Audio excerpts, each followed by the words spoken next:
Kas midagi sellist konkreetset sellise eneseabi kirjandust oskad ka soovitada?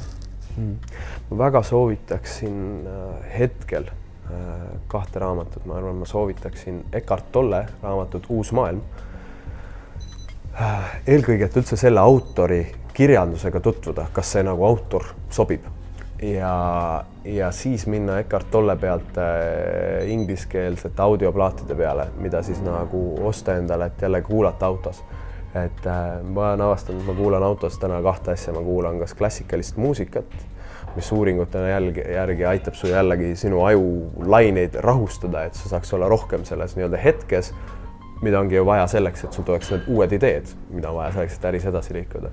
Või siis ma kuulan hetkel Eckart Tollet, kelle peamine sõnum ongi, kuidas mitte elada oma peas, kogu aeg muretseda tuleviku pärast ja muretseda minevikus tehtud vigade pärast, sest seda mineviku vigade pärast ma neid muuta ei saa. Ja see tulevik, mille pärast ma ette muretsen ja nii pinges olen, seda ka ei ole olemas.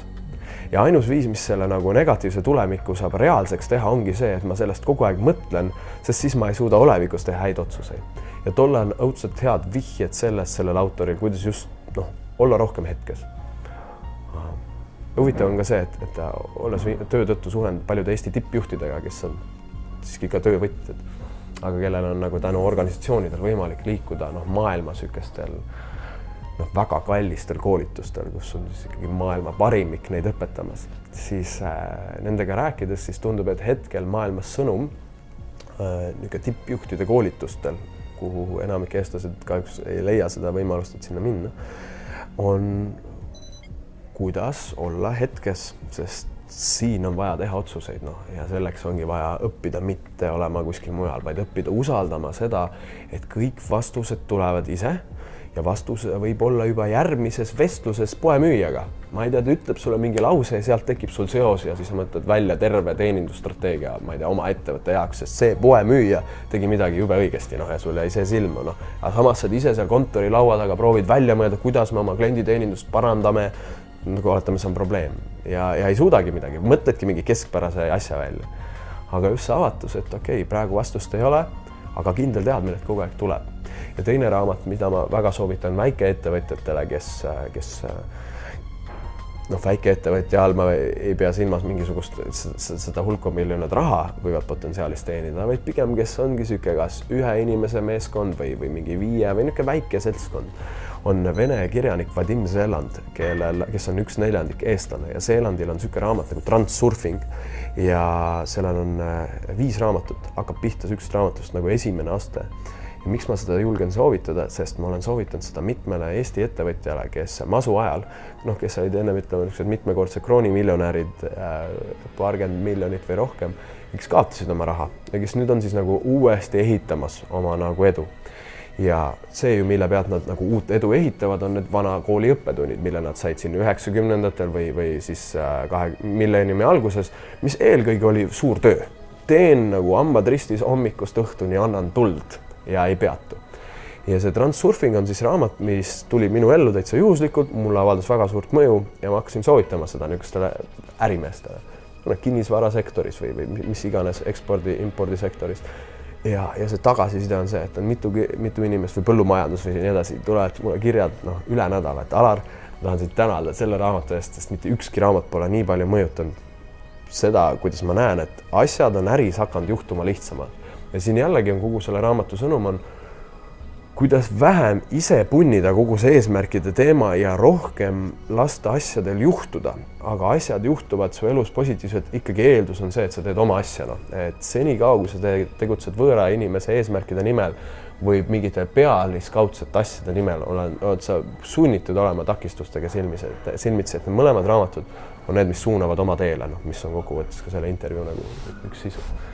Mitte ükski inimene pole kunagi ennast läbi mure õnnelikuks nagu muretsenud. Et see muretsemine on nagu harjumus, mis on sisse õpitud. Väärtusetu, täiesti väärtusetu, sest reaalselt ei olegi võimalik muretseda lahendusi. Ja lahendusi ei ole ka võimalik välja mõelda. Et mõte on täpselt tööriist, mida mulle tundub, et nii suur hulk inimesi kasutab väga vähe oma potentsiaali ära. Enamik ei saa öelda ikkagi päris selgelt, et mina mõtlen. Öelda, et mina mõtlen, on umbes sama öelda nagu, ma ei tea, ma löön oma südant, ma seedin või ma ringlen oma verd. Veri ringleb, süda lööb, seedimine toimub. Ja mõtlemine on samasugune asi, see lihtsalt juhtub. Mõtted tulevad suht kontrollimatult, käivad sisse välja. Ja nüüd ongi küsimus, nagu, kuna enamik mõtetest on täielik jura, no mingisugune jälle mineviku mingisugused teod tegemata jätmised ja siis mure ja hirm ja fantaasia tulevikust, mida ka sellisel kujul kunagi ei juhtu. Et see ongi selle hetkes olemise peamine väärtus, et sa saad aru, et all thought is peaaegu bullshit. Et nagu sellega ei ole mõtet anda tähendust sellele. Oluline on see, mis praegu toimub ja siis on oluline see inspiratsioon ja see inspiratsioon on hoopis teine kvaliteet, no sest see on teadmine, nagu see sama relatiivsusteooria või kunstiteosed või heliteosed, need tulevad kuskilt, aga selleks on vaja luua oma ellu pidevalt keskkonda, mis ongi see vaikus.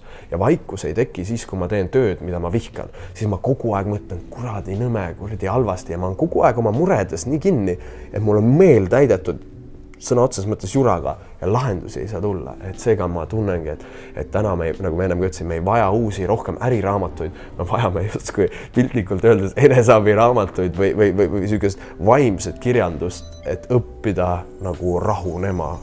Sest kui rahunemist ei tule, on kiirustamine ja kiirustades me teeme vigu. Kui me kiirustame, esimene asi on see, et me hakkame lööma ennast ära vastu laua nurki, põlve vastu, kõik me lööme ennast ära. Aga miks peaks terve inimene ennast kuskil ära lööma? Tal ei ole ju füüsilist probleemi, tasakaalu häireid. Aga see ongi see, et ma tihti koolitustel lasen samamoodi inimestel teha seda, et pange korra käsi nagu näo ette, eks ju, ja vaata läbi silma, näppude mind. Ja nüüd vii oma fookus peopesale, mis taustaga juhtub, siis nüüd tausta uduseks. Siis ma ütlen, et sinu meel suudab fokusseerida korraga kahte kohta.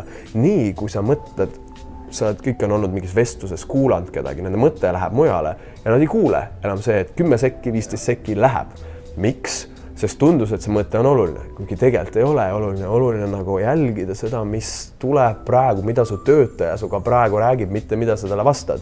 Mida ta praegu räägib, sest võib-olla ta vastab järgmise 10 sekundi jooksul oma asja ise ära.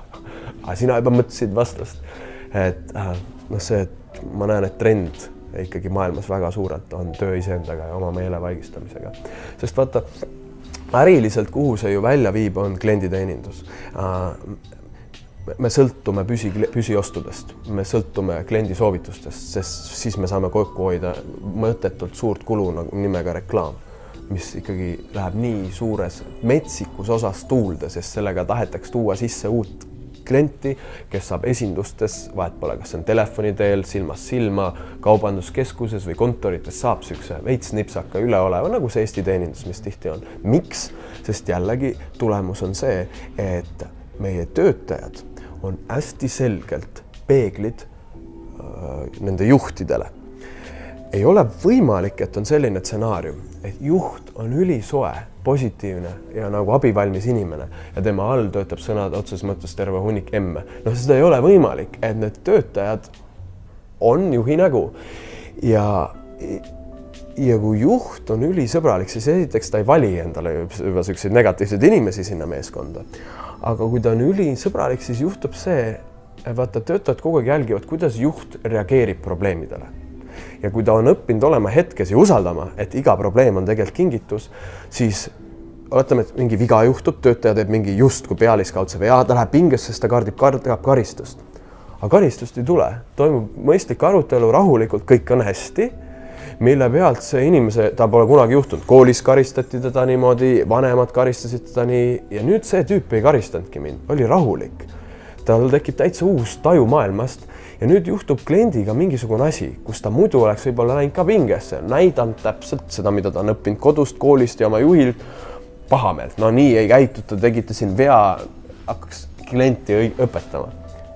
Ja korraga on ootamatult rahumeelne lahendus, late läks diivani peale, meie restoranis pole hullu, tühime ära, anname teile veel uue late tasuta peale, klient mõtleb, ei ole võimalik, see klient satub olema üks juuksur, see on konkreetne näide, satub olema üks juuksur, kelle pingist käib läbi iga päev, ma ei tea, 20 inimest ja siis, kuna nad on lattad ära ka, siis ta räägib juukseid lõigates 20 inimesele, et ma käisin restoranis X, mul läks latte diivani peale, ma kartsin, et mis nüüd järgneb, aga tuldi, et kõik on hästi ja anti mulle veel tasuta latte.